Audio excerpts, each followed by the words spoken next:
All right, so welcome back. I'm going to do a little short video. Another good excuse to have a cigar, but one of my good friends is coming down and made me think about him. And I want to talk a little bit about the importance of sponsorship in a 12-step program or in life, too.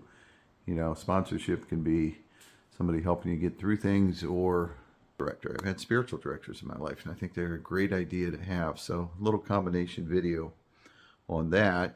And, things here. Do a video down the road on these Seikos, but again, I still got this Seiko on there. It's kind of hard to see it. Whoop, my camera's not cooperating. That's a King Seiko, so I really like Seikos, as you may find out. I think they're great watches, and this is an oldie but goodie, King Seiko high beat automatic. It's great to have an automatic watch. You don't have to worry about changing the battery. Do a boot check, still dirty, still JB Hill Kangaroo, fitting like a glove. And the cigar I want to review is this Black Diamond Emerald by Diamond Crown. I love Diamond Crown Maximus, another J.C. Newman brand. So I picked up some of these. Just a phenomenal cigar. I've already got it out, getting ready. You can see it's a dark wrapper. My Diamond Crown Maximus used to be some of my favorites. This Black Diamond, I think, is worthy of that for sure. And we'll light it up. We'll talk a little bit about it. You can see, boy, this dark oily sheen. And we'll talk about a few things. So, make sure my microphone's hooked up. It may not. So it looks like I'm going to have to splice this video, unfortunately, but got the microphone hooked up right. Got a funky angle there, but that's what you're going to get. And we'll fire up this beautiful Black Diamond. Talk about sponsorship, and I don't know if you can see it, but my reading here, humidity meter, 64, so perfect. So, as I said, sponsorship, very important. And again, I don't want to break anonymity. That's to each their own to do, and I'm not a representative of a particular 12-step program. There's one that obviously works for me, but I'm not a spokesperson for it. But I'm just going to talk about 12-step programs in general. And I will say that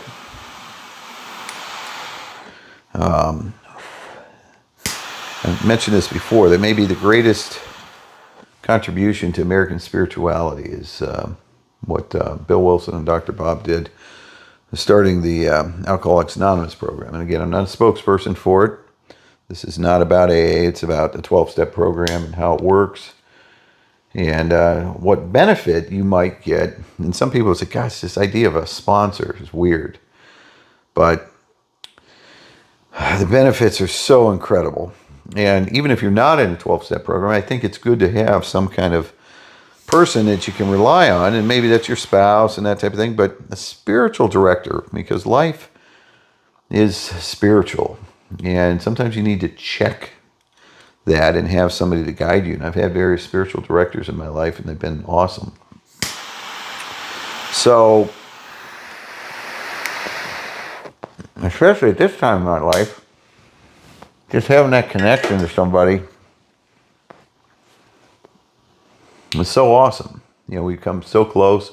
And I'll tell you, I've got more out of sponsoring people than I have about being sponsored. That's just been, that's the way it works. And so you get that opportunity. So if you're new, you try in a 12-step program, highly encourage you to seek out a sponsor and pray about it and let God guide you to the right person. Sometimes it's for a season, sometimes it's for a longer period. But, my journey with that was interesting. Because I realized at some point I had to do something about my drinking years ago. And I didn't have, like, the consequences some people have. I never got arrested and never had a DUI or those type of things. But alcohol can be so encompassing, it takes over your life. And when I realized that I had a problem, and somebody reached out and they shared their story of how the freedom they got from alcohol. So that was important. It was like, wow, I'm kind of in bondage to this substance. And this person has freedom, but even more importantly, this person was happy, right? And they could live their life happy, fulfilled, without drinking. And that was an eye-opener to me. That was like, wow, how does that happen? And so I was encouraged to go try a meeting, and it was a really surreal experience. I went to this dark, dungy place in Zanesville, Ohio, and it was called The Alley. It's no longer there. And that was my first meeting. And there was something incredibly spiritual when I walked in those doors, and people reached out to me and helped me and told me about other meetings. So I went to another meeting. By the way, this Black Diamond is phenomenal. And this older guy came up to me at the meeting. He stuck out his hand, told me his name. And then after the meeting, he asked me for my phone number. And I thought that was a little weird, because I never really had a guy ask me for my phone number before. And but I said, okay, why? And he said, well, so I can call you. Okay. Well, what are we going to talk about? He said, well, I don't know. How you're doing? How your feelings are? What your feelings. I never had anybody say that, a guy especially. And, my conversations with people at that time, especially during the drinking days, were very on the surface, nothing deep. You might go to a bar, go hang out, you get drunk or whatever, but nothing deep. Well, this guy would call me in the morning, just ask me how I'm doing. And that just began a journey, And I wasn't convinced that I needed to stop drinking. Drinking is, these diseases of addiction are diseases of denial, right? Your mind tells you it's not that bad. You're overreacting by going to a meeting. Well, this guy kind of helped me through some of that. And one of my biggest issues I had when I first came in was that I couldn't fall asleep without alcohol. Now, I was probably what you would consider a functioning alcoholic. At that time when I came in, I had a good job. I had a house. I had cars. I had decent relationships. So a lot of that was, especially the relationships, were being affected by alcohol. But on the outside, it looked like I was doing pretty well. But this guy helped me through. And one of the first things I said was, I'm afraid not to drink. I was primarily a beer drinker. I love beer. I drink beer every night. For years and years and years. And it would help me fall asleep. And I said, I don't think I can, because they encouraged me. It is an abstinence program, right? You have to get there. There's no moderation. We're not good at moderation. You've seen my cigar collection. You've seen my boot collection. I don't moderate things very well. So I'm all in. And so the idea of cutting back on drinking wasn't really a good option. It may work for some, but I told him, I said, my biggest concern about not drinking, he'd say, don't drink today, and we'll go to a meeting, and tomorrow we'll go to a meeting, and don't drink today, and we'll start working this program, and we'll see what happens. And other people were in there, and they said, don't quit before the miracle happens. I don't know, what's this miracle you're talking about? But anyway, so this guy, he became my sponsor, and one of the things he told me about my fear of not being able to sleep was, get on your knees and ask God to give you a peaceful night's rest tonight. And I thought that was preposterous. All the things going on in the world. Why is God going to care about giving me a peaceful night's sleep? Well, sometimes you just got to follow suggestions, and I did it. And I had the most peaceful night's sleep that night. And that was kind of an eye-opener of sort of a small little miracle. And so I began running things by him, like simple things. Of course, he ran me through the program and the steps and all that, and that was needed and highly beneficial. But I needed a sponsor for little things, like how do I go to a gas station, fill my car up with gas, and not walk out with a 12-pack of beer? Because that's what I would do. If you're there, hey, get it, I'm going to drink tonight. I know that. So I would do that. And so he'd say, well, call me when you get to the gas station. And he'd walk me through it. And it worked, And I wasn't perfect in the program for sure. But that began a journey. And the other thing that it did was it opened me up to the concept of love from somebody else, not in a physical sense, just a true caring love. Because he would call me every day. And we would talk and we'd go over. He was a very different person to me. He wasn't, an attorney. He was a machinist, but he'd spend time with me about the program, and he would ask me to go to meetings, and he would do those things, and that was just like somebody reaching out, just he didn't, what's in it for him? Well, what was in it for him, as the program talks, is that's how he maintained his sobriety. He was working with somebody else, and that's how we do it. We pass it on, but I didn't know that at the time. But we developed this incredibly close relationship, and it's one of my most treasured human beings in the world. I haven't seen him for a little bit. He lives a ways away. And that was awesome. Now, my current sponsor, I met him in a very different way, but similar advice. When I was going through my liver cancer, I was sober at the time. And I've been sober since, but I'd had relapses before. And they'd given me this devastating news I was going to die from this liver cancer. And I was kind of resigned to the idea that was going to happen. But my sponsor at the time, my current sponsor, said, have you prayed to be healed or to live? And I said, no. I said, why not? Well, I'm afraid. And why me? People die all the time. Why should I be the one to be spared? And he said, cut that bullshit. And that's what sponsors and spiritual directors do. They cut through your crap in your head. And he said, if you want to live, ask God to let you live and pray about it. And I did that. And it was, Cleveland Clinic, I went through them, and they were, a lot of people go there to get liver transplants. A lot of them have drinking issues. They make sure you're sober, right? You're not going to get a transplant if you're not sober. And initially, they didn't believe me that I was sober at the time I got in there. By that time, thank God, I was about 6 months sober. And I'm convinced fully that had God not graced me with making a decision, a willingness to get sober before that I would have died, because having that kind of diagnosis, ironically, it's not as bad as the diagnosis I have now, but was devastating. And if I was still drinking at the time, I probably would have drank it out. But I didn't do that. I was sober. Cleveland Clinic wanted to verify, I didn't have a sponsor at that time. And they said, look, we have alcohol treatment program, but there's nothing better than the 12-step program. They told me that. They said, we can offer you something, but that program is the most successful.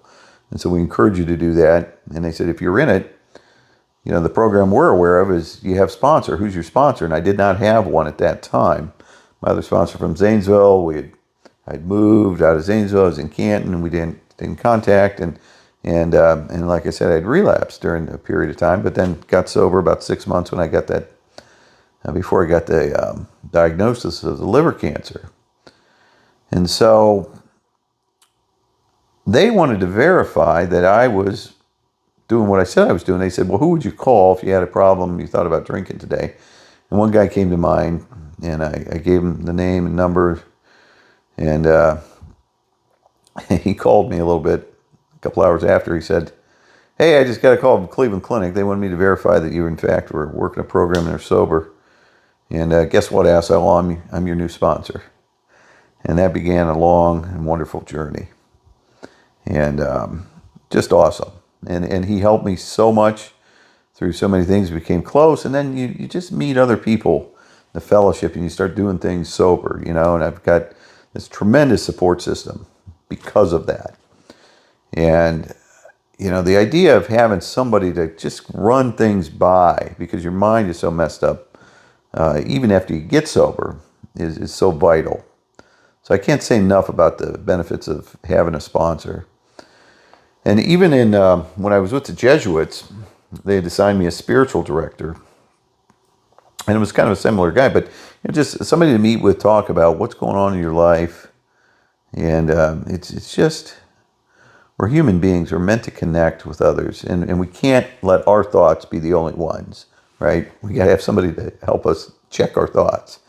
And that's kind of what a spiritual director does. And that helped. And, I had a spiritual director in the Jesuits, and he was a great, great priest. And we went through the spiritual exercises of St. Ignatius. Maybe I'll do a video on that at some point. I got my journal back from that. That was years and years ago, but I think it'd be interesting to go through.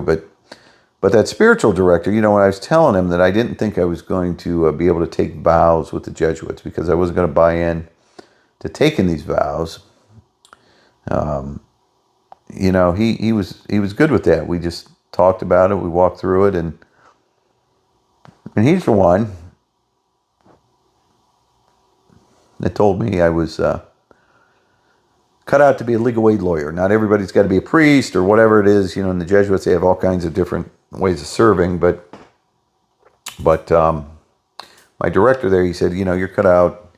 You want to use your legal skills and help the poor and the needy, and that's your mission, And I agreed with him.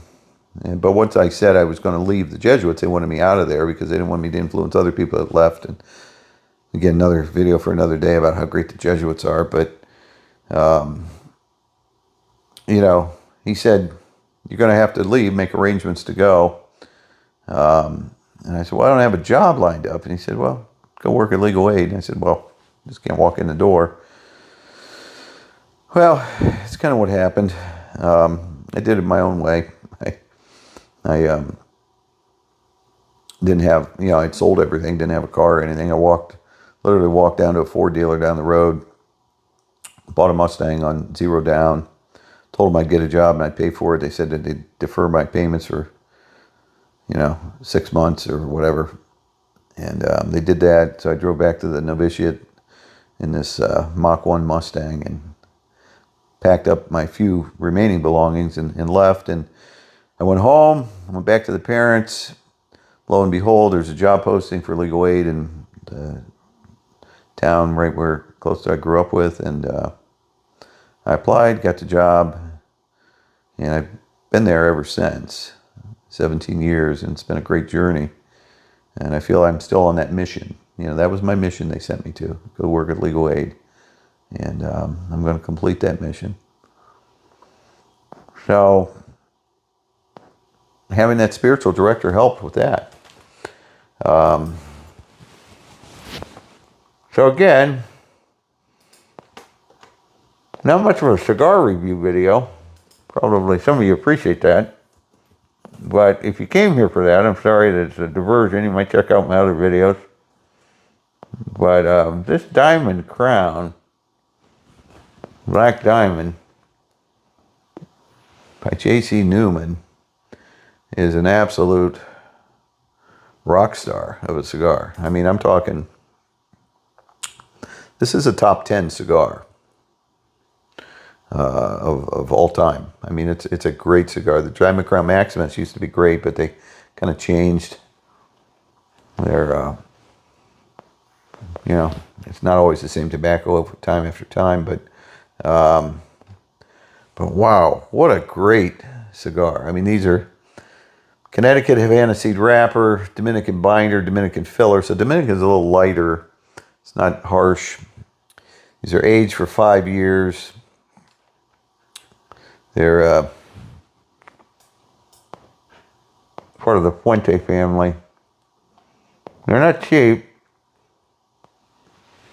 but it's got enough oomph to it that it's good, but it's smooth, and the oily wrapper is just incredible. I love, there's some nature connection with cigars that, the leaves and all that, and the oiliness there. It's just a fantastic cigar.